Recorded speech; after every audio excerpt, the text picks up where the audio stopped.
Bismillahirrahmanirrahim. Assalamualaikum warahmatullahi wabarakatuh. Alhamdulillah nahmaduhu wa nasta'inuhu wa nastaghfiruh wa na'udzubillah min syururi anfusina wa min sayyiati a'malina may yahdihillah fala mudhillalah wa may yudlilhu fala hadiyalah. Asyhadu an la ilaha illallah wa asyhadu anna Muhammadan abduhu wa rasuluhu la nabiyya ba'dah.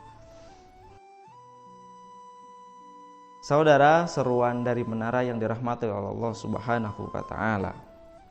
Rasulullah Shallallahu alaihi wasallam bersabda bahwasannya bacalah Al-Qur'an karena nanti di hari kiamat Al-Qur'an akan menjadi syafaat bagi orang-orang yang senantiasa membacanya.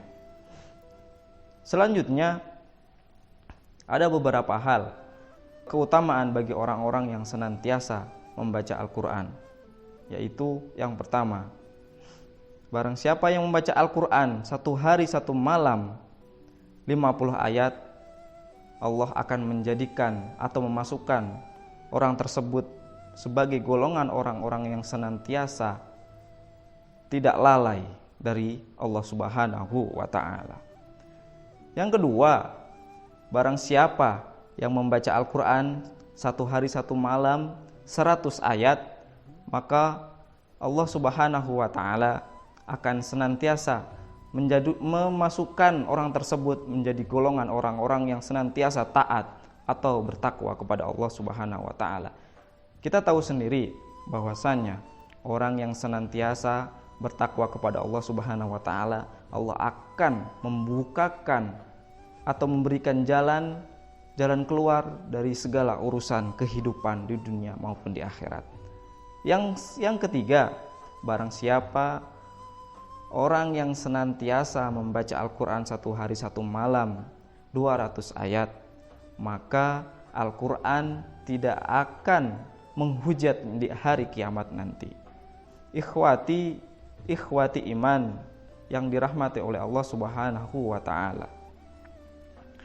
Selanjutnya ada beberapa hal keutamaan bagi orang-orang yang senantiasa membaca Al-Quran atau istiqomah mengamalkan Al-Quran, baik dia sedang sibuk atau dalam keadaan dia longgar atau sedang keadaan dia santai, dia tetap melaksanakan kegiatan membaca Al-Qurannya. Yaitu yang pertama, Allah di hari kiamat akan memberikan wewenang untuk memberikan syafaat bagi 10 keluarganya untuk masuk surganya Allah Subhanahu wa ta'ala. Betapa tidak mudahnya, ya, bahkan mungkin sangat istimewa bagi orang-orang yang bisa membantu keluarganya yang mungkin divonis oleh Allah Subhanahu wa ta'ala masuk neraka, tetapi Allah memperkenankan kita atau orang tersebut memasukkan saudaranya tersebut masuk ke dalam surga. Selanjutnya, keutamaan bagi orang-orang yang senantiasa istiqomah dalam membaca Al-Quran, yaitu akan memberikan mahkota kemuliaan kepada orang tuanya di hari kiamat. Pemirsa, seruan dari menara yang dirahmati oleh Allah Subhanahu wa ta'ala. Yang pertama, kita memposisikan diri kita sebagai anak. Kita pasti ingin disebut menjadi anak yang berbakti kepada kedua orang tua. Bahkan ketika kita lahir, sering didoakan oleh kebanyakan orang menjadi anak yang soleh dan solehah, berbakti kepada orang tua bagi nusa dan bangsa.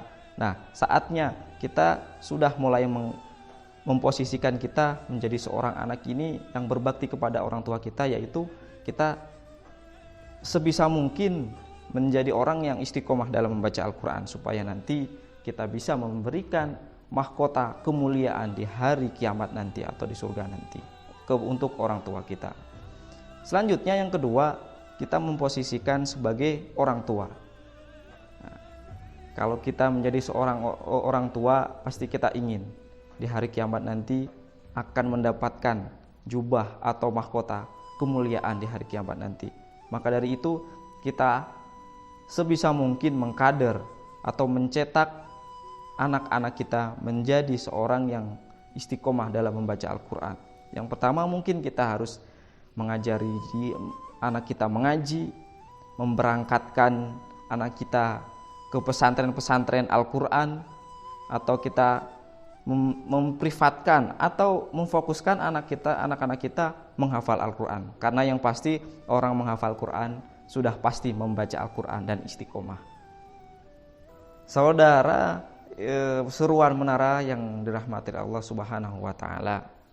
Kita pasti merasakan menjadi anak dan pasti akan merasakan menjadi orang tua. Intinya kita bisa sama-sama introspeksi diri ke depannya mencetak generasi-generasi yang Qurani, istiqomah dalam Al-Quran, dan bisa sama-sama masuk ke dalam surganya Allah Subhanahu wa taala. Amin ya rabbal alamin. Sekian dari saya. Kurang dan lebihnya mohon maaf apabila ada kesalahan, dan selanjutnya mungkin hikmah ini kita bisa ambil sama-sama dan kita bisa laksanakan dalam kehidupan kita masing-masing. Sekian, assalamualaikum warahmatullahi wabarakatuh.